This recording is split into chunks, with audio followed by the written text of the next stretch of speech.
Hi friends, నమస్తే. ఈరోజు మనము దొండకాయ రైస్ చేసుకుందాము. దానికోసం స్టవ్ వెలిగించి బాండి పెట్టాను. ఆయిల్ వేసుకుందాం తగినంత. నేను 3 కప్స్ రైస్ తీసుకుంటున్నాను కాబట్టి ఆయిల్ అంతా వేసాను, మీరు చూసి వేసుకోండి. ఆయిల్ హీటెక్కింది. ఆవాలు,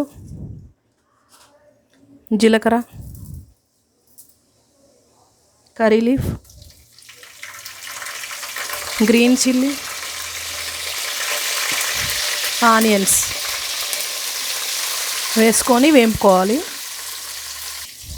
పసుపు, సాల్ట్ కొంచెం వేసి కొంచెం సేపు వేయించుకున్నాము. దొండకాయ ముక్కలు ఇలా సన్నగా కోసుకున్నావాలండి. తర్వాత వీటిని ఉప్పేసి బాగా కలిపి పెట్టాను, ఎందుకంటే జిగురుగా ఉంటుంది కదా, ఆ జిగురంతా తీసేసి ముక్కల్ని ఇలా పెట్టుకోవాలి. నెక్స్ట్ మనం దొండకాయ ముక్కలు వేసుకుందామండి. వీటిని ఒక 10 మినిట్స్ బాగా మగ్గే వరకు వేయించుకోవాలి. ఒకసారి కలుపుకుందాము. దొండకాయలు కంపల్సరీ ఉప్పేసి పిండుకోవాలండి, లేదంటే ఆ జిగురుగా ఉండి బాగోదు. అందుకనే బాగా ఉప్పేసి పిసికి పెట్టుకోవాలి.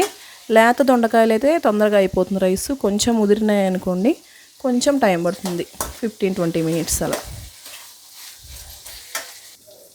దొండకాయ ముక్కలు ఉడికాయండి.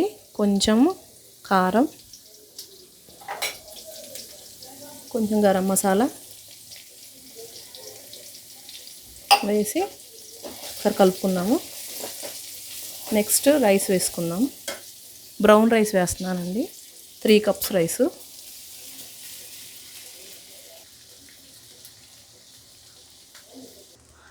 కొత్తిమీర వేసుకుందామండి.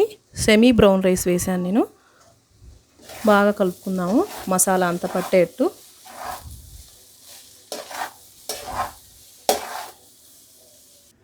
ఎంతో రుచికరమైన దొండకాయ రైస్ రెడీ. ఈ వీడియో నీకు నచ్చినట్టయితే లైక్ చేయండి, షేర్ చేయండి, సబ్స్క్రైబ్ చేయండి. Thank you for watching.